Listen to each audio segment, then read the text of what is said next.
அடுத்து ஒரு மெய்சிலிர்க்க வைக்கும் அனுபவத்தை கண்டு களிக்கலாம்.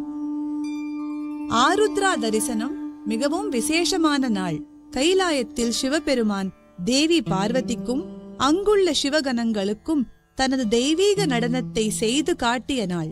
அந்த நாளில் வருடா வருடம் அருணாச்சலேஸ்வரர் கோவிலில் நடராஜ பெருமானுக்கு சிறப்பு அபிஷேகம் மற்றும் ஆராதனை நடைபெறும். அதை காண பக்தர்கள் திரளாக வருவதுண்டு. அப்படி ஒரு வருடம் அதே திருவாதிரை நாள் அன்று தேவகி அம்மா நம் பகவானை தரிசிக்க ஆவலுடன் திருவண்ணாமலைக்கு வந்தார். பகவானை பல இடங்களில் தேடி அலைந்து இறுதியாக அருணாச்சலேஸ்வரர் கோவிலின் வெளிப்பிரகாரத்தில் ஒரு அரச மரத்தின் அடியே அமர்ந்திருப்பதை கண்டார். அங்கு நம் பகவான் சில பக்தர்களுடன் தனக்கே உரிய பாணியில் உரையாடிக் கொண்டும் பலருக்கு ஆசி வழங்கியபடியும் அமர்ந்திருந்தார். அப்பொழுது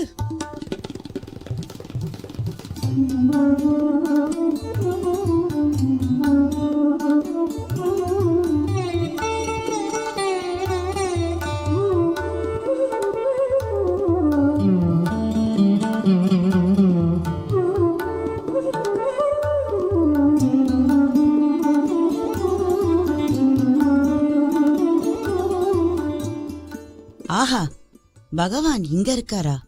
என்ன பாக்கியம் இன்னைக்கு அவரை பார்க்க கிடைச்சது.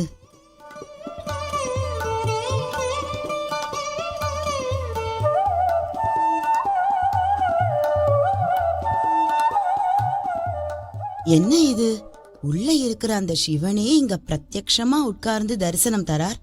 அத பார்க்காம ஜனங்கள்லாம் கூட்ட கூட்டமா நேரா கோயிலுக்குள்ள போயிட்டு இருக்காளே.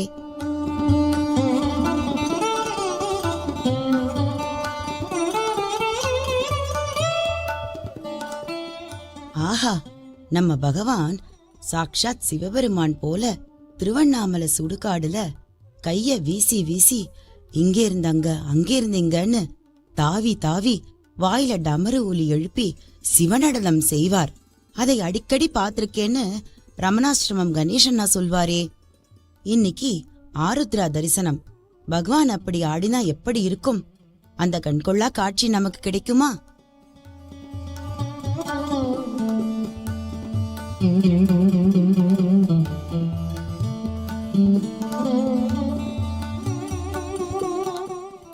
Bhagwan, will this Shiva dance for us today?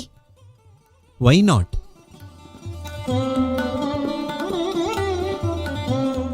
சாமி, கொஞ்சம் மோர் எடுத்துக்கோ சாமி. இம்மா நாள் ஆச்சு, நீ நம்ம பக்கம் திரும்பி கூட பாக்குறது இல்ல சாமி. வேணாம்மா, this beggar doesn't want it ma. சாமி சாமி, அப்பெல்லாம் சொல்லாத சாமி, கொஞ்சம் எடுத்துக்க சாமி.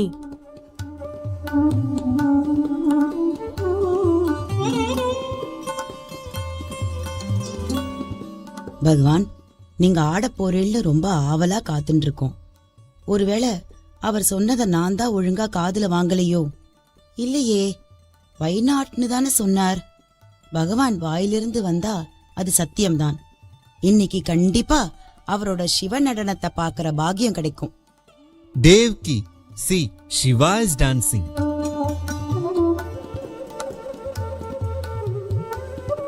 பகவான் என்ன அந்த இலையெல்லாம் காமிச்சு சிவா இஸ் டான்சிங்னு சொல்றாரு? இதை எத்தனை தடவை பார்த்திருப்போம். இதுல எங்க சிவ நடனம் தெரியறது? அவர் சொல்றதே புரியல. My father blesses you. Ram Ram. ஒருவேளை நம்ம ஆசைப்பட்டது இன்னைக்கு நடக்காது போல. Devki, see, Shiva is dancing. ஆஹா, எவ்வளவு அழகு! தெளிவான நீல வானத்துல நல்ல பியோர் ஒயிட் கலர்ல அந்த பறவைங்க ஒரு ஆர்டரா பறக்கிறது. பாக்குறதுக்கு ரொம்ப அழகா இருக்கு. ஆனா எவ்வளவு உத்து பார்த்தாலும் இதுல சிவநடனம் ஒன்னும் தெரியலையே. ஒருவேளை ராமகிருஷ்ண பரமஹம்சர் இங்க இருந்திருந்தா அவர் இந்த இயற்கை காட்சியை பார்த்த மாத்திரத்துல சமாதிக்கு போயிருப்பார். நமக்கு தான் ஒன்னும் தெரியல. அப்ப இன்னைக்கு அவ்வளவுதான் போல. பகவான், இன்னைக்கு ஆருத்ரா தரிசனம். அதனால நான் உங்களுக்காக திருவாதிர களியும் கூட்டும் பண்ணி கொண்டு வந்திருக்கேன். All right, sit down. Come here. You put the leaf before this Amma. Serve her whatever you got for me. அம்மா குழப்பமடைந்து ஒரு சிறிய தயக்கத்துடன் அந்த பெண்ணை உற்று பார்த்தார். அந்த பெண் பகவானின் உத்தரவை பின்பற்றி களி மற்றும் காய்கறிகளை அம்மா முன்னால் வாழை இலையில் பரிமாறினாள். அம்மா அந்த உணவை உண்ணத் தொடங்கிய போது திடீரென எங்கிருந்தோ ஒரு மரவட்டை அந்த உணவை சாப்பிட வருவது போல் இலையை நோக்கி வந்தது. அம்மாவிற்கு சிறு வயதிலிருந்தே மரவட்டை என்றால் ஒரு அருவருப்பு. இலையின் அருகே வரும் அந்த மரவட்டையை பார்த்து அம்மா உறைந்து போனார். அடராமா, இந்த மரவட்டை எங்கிருந்து வந்தது? அதுவும் என்ன பார்த்து வேகமா வருது. பகவான் முன்னாடி அதை நம்ம ஒன்னும் பண்ண முடியாது, எழுந்து ஓடக்கூட முடியாது. இப்படி மாட்டின்ட்டோமே. Devaki, see, Shiva is dancing.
இங்கனம் ஒரு சிறு மரவட்டை பறவைகள் மற்றும் இலைகளை கொண்டு ஒரு மாபெரும் ஆன்மீக தத்துவத்தை, பேருண்மையை தேவகி அம்மாவுக்கு பகவான் இந்த அனுபவம் மூலம் விளக்கினார்.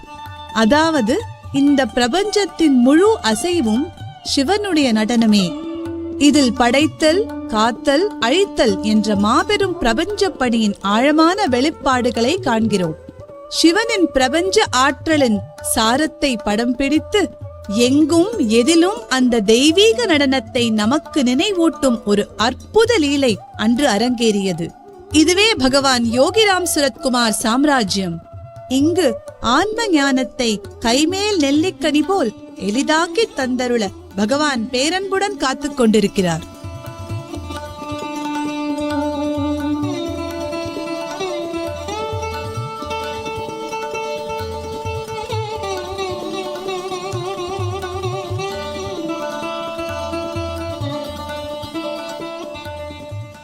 மகரிஷி, பகவான் ஸ்ரீ யோகிராம் சுரத்குமாரின் அருள் நிறைந்த லீலாமிருதத்தை எழுதி முடித்த பிறகு எங்கனம் உணர்கிறீர்கள்?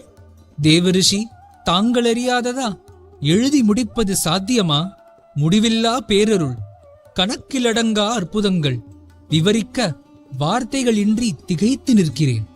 என் மனம் அந்த இறையின் கருணையை நினைந்து பேருவகையால் நிறைந்து களிநடனம் புரிகின்றது. ஆம் வால்மீகி, நீங்கள் எழுதிய இந்த படைப்பு பேரின்பத்தின் திறவுகோல், உலகிற்கே ஒரு வழிகாட்டி. இதற்கு அருமையான பெயர் ஒன்று சூட்ட விரும்புகிறேன். யோகினம் வந்தே ஜகத்குரு. இதை படிக்கும் அனைவரும் வாழ்வில் வளமும் நலமும், சிந்தையில் தெளிவும் சிறந்த ஞானமும், எல்லா ஆசீர்வாதங்களும் பெற்று பெருவாழ்வு வாழ்வர். இனிவரும் காலங்களில் அவரை நேரில் காண பாக்கியம் பெறாத மக்கள் அனைவருக்கும் பகவானின் திவ்ய சரித்திரம் அவர்களின் அகக்கண்கள் முன் தெளிந்த நீரோட்டமாக, ஆன்மீக அனுபவமாக மலரும். உண்மையான தெய்வீக அன்பை அவர்கள் அனுபவிப்பார்கள். திக்கெட்டும் யோகிராம் சுரத்குமார் என்ற நாம பேரொலி பரவி நிறைந்து ஒரு பெரும் ஆன்மீக மறுமலர்ச்சியை ஏற்படுத்தும். வாழ்க யோகிராம் சுரத்குமார், ஓங்குக அவர் திவ்ய மங்கள நாமம். வாருங்கள் அவர் புகழ்பாடி கொண்டாடுவோம். யோகிராம் சுரத்குமார், யோகிராம் சுரத்குமார், யோகிராம் சுரத்குமார், யோகிராம் சுரத்குமார்.